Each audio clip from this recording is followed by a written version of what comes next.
to the Investing Podcast, presented by Tusk Media. For a quick audio and video check-in on the stock market, here's the Stock Market Power Lunch. Good afternoon, everybody. Welcome back to the Investing Podcast. This is your Stock Market Power Lunch. Today is Thursday, June 9th, 2016. Happy to be back. Hopefully you checked out the long-form episode of Outsider Trading on the podcast feed already. It went up last night. It features 3 interviews with 3 interns, all in one episode, jam-packed. We talked to Austin Newsom, who did a fabulous job filling in for me yesterday with these daily updates. We talked to Joseph Bell, who you've probably heard from before on the podcast. He comes by to read 5-star reviews, also was on the very first episode of the Investing Podcast. And we talked to Scotty Valiani, Narwhal Capital Management's most tenured intern. So check that out if you haven't already. I'm not going to lie to you and tell you that there's a whole lot of financial truth or investing insight in that, but we did have a good time, and it's important to note that those 3 guys are really who make this thing happen. So we had a good time with that. So check that out. Hit the subscribe button no matter how you're watching or listening. And this might be the very first episode that you are watching as a video podcast on iTunes. So you can actually subscribe to both the video and the audio. Not only can you do that, but we encourage you to do that. That helps us out a ton. The whole idea is here is for us to push content in as many places as possible, to reach as many folks as possible. You help us tremendously by hitting subscribe and leaving a 5-star review. On another personal note, I want to thank everybody for their thoughts and prayers yesterday as I was on the road traveling, trying to get that 5-star review. Unfortunately, came up a little bit short. You may have noticed this on the Twitter feed, either of Narwhal Capital, which is at Narwhal Capital, or Tusk Media, which is at Tusk Media LLC. Got a flat tire on the way to Greenville, South Carolina. Really disappointing. Kind of threw my whole day off. I was really frazzled when I got there, so didn't get that 5-star review or that download. But you know what? There's always tomorrow, but I appreciate the encouragement. And please keep us in your thoughts and prayers as we move forward. Market update. Let's jump into the real business of the day. Bad markets so far today. The Dow is down 41 basis points. The S&P is down 45 basis points. The NASDAQ's down 49 basis points. The global Dow is down a full percent. Gold, as you might expect, is up just a little bit, up a little less than 1%. And oil is down 1.5%. Now, it didn't dip below that $50 per barrel mark, which is good news for the viewers out there. That means we do not have to re-celebrate hitting that $50 mark. So you're in luck there.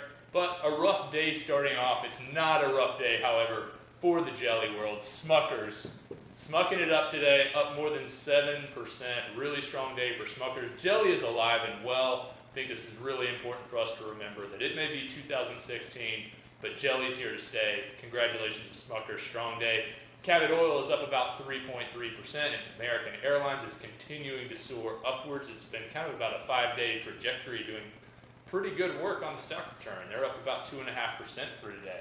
We're going to talk a little bit about Starbucks now. We've talked about Starbucks before on here in a few random contexts, and I think that's one of the things we like most about Starbucks is all these random stories that we get out of it. And today gives us a really good chance to break out a scale that we use a lot internally here, the Cafe Mocha financial scale. So when we talk about Starbucks, we like to measure everything as a measure of popular drinks. And the big story today is that Starbucks claims to have more than $1 billion in cash stored on personal accounts, Starbucks gift cards, and the app. So $1 billion in cash that people have loaded onto these things and not spent yet. That's an immense amount of money. And if you want to look at this Cafe Mocha financial scale, let's talk Grande Cafe Mochas. That's enough money for 215 million Grande Cafe Mochas. So the Starbucks, the CMFS scale, really filling that thing all the way up. So I guess congratulations are in order for Starbucks. I mean, the way I see it, you probably want that balance as large as possible because you got that money just waiting to be spent. So great job there. NRG is another leader for the day, or loser for the day rather. It's down about 7%. So hopefully they can kind of come back with that. A lot of that's going to be impacted by the price of oil. We're going to be back in just a little bit with the Investing Happy Hour. We'll be back on our groove. We'll hit that. We'll be back tomorrow morning, obviously, for the morning market mimosa. And we'll check in one last time on Friday to make sure you guys know what's going on as we go into the weekend. But be sure to hit subscribe. Again, listen to that long-form episode of Outsider Trading. We will talk to you soon.